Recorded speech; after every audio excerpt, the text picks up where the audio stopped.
Hey guys, thanks for stopping by.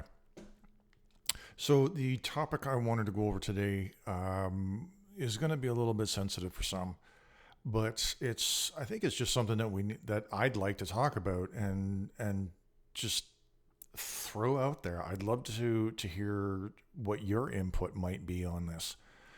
But so this article was posted and printed on the 13th of February. And just prior to that, so last weekend, we had yet another church that they tried to burn down. So this marks close to 100 churches. Every one of these icons here represents either a church that's been burned down or has been attempted to be burnt down, generally accepted as arson. And so these numbers are, by anybody's estimation, when you have this many buildings burned that belong to a specific group of people, generally, wouldn't the alarm bells go off? Wouldn't you?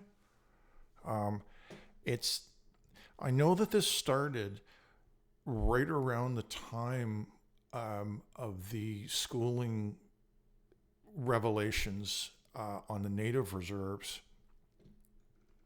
And if memory serves, it was originally, a lot of the hate was directed towards the Catholic Church. But what we're seeing here is, again, really is kind of interesting, because it's not just the Catholic Church that's being targeted through these. Here we've got an Anglican church, a lot of Catholic churches. Yeah, we have a mission church, Lutheran. We have an Alliance church. I saw Baptists in here. There's Anglican. There's your Baptist. The United Church. So it's the churches that are being burned. It's not it's not targeted towards the Catholic Church, but it's churches now in general. And I'm not advocating or agreeing with anybody's property being burned down, but I would have thought originally that if the group that's doing this hated the Catholic Church, that they would focus in on the Catholic Church, but I'm guessing this is not the case. Now, the problem that I see with here is it's right here. There was a motion that was attempted to be passed back on the 13th of February, and what this guy wanted to do was to unanimously agree to condemn the attempted arson at the Blessed Sacrament Parish in Regina, Saskatchewan. Listen to it. Division. The honourable member from Saskatchewan University, Saskatoon University. Yes, there was another attempted arson at a church on the weekend, Mr. Speaker. And if you seek unanimous consent, you will find. I hear that there is no unanimous consent. It being 3:20, the House will now proceed to the taking of deferred recorded division. So, I'm not entirely sure the motivation behind the rejection of this guy's motion, okay? Maybe this was ill-timed in terms of the day, because the Speaker of the House there mentioned that it was 3:20 and there's an agenda that needs to be looked at. But all the guy was really looking for was to have everybody on board and agree that this was wrong. And the response was no. So the takeaway to that is that the Liberal NDP coalition is indifferent or calloused or could care less about what happens to these churches. They're not overly concerned that it's a criminal act, because that's a part of this too. Like this is arson. Normally people go to jail for things, but with this coalition, well, we can kind of see the parallels, right? I mean, the amount of crimes that we've seen happen at government levels and nobody's going to jail. So maybe this is just a universal mindset. I don't know. I don't get it.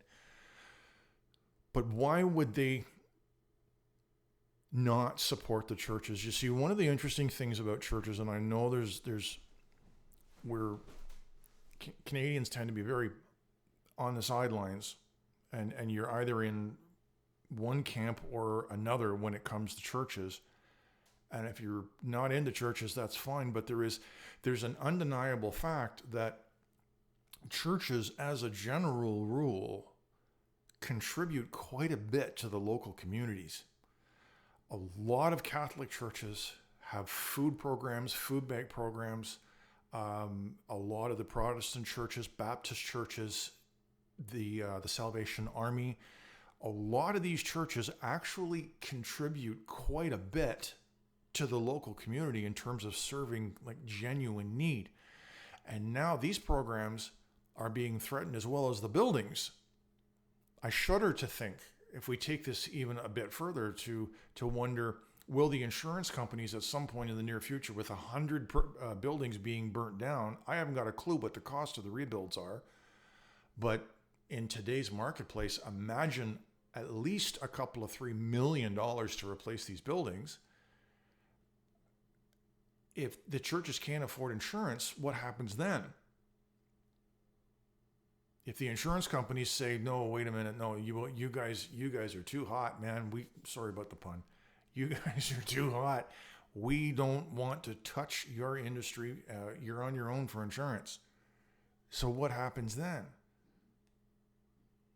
But at this point, that's almost a side note, because the way it appears to me is that the Liberal Party and the NDP Party are okay with the criminal act.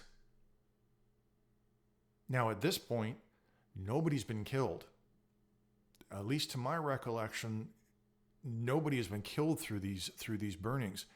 But if something doesn't change, I'm gonna say the odds are that somebody is going to get killed in one of these arson attempts or full-out arsons. Then what? Will the Liberals and the NDPs say they're Christians? They're not human. It's okay. Don't worry about it. There's lots more. I don't know. And maybe I'm too sarcastic for my own good. Anyway, that's my 2 bits for the day. If I've earned it, I'd love it if you hit the like button. And I would also love it, again, if I've earned it, that you would subscribe to my channel. Listen, thanks very much for tuning in. I appreciate it.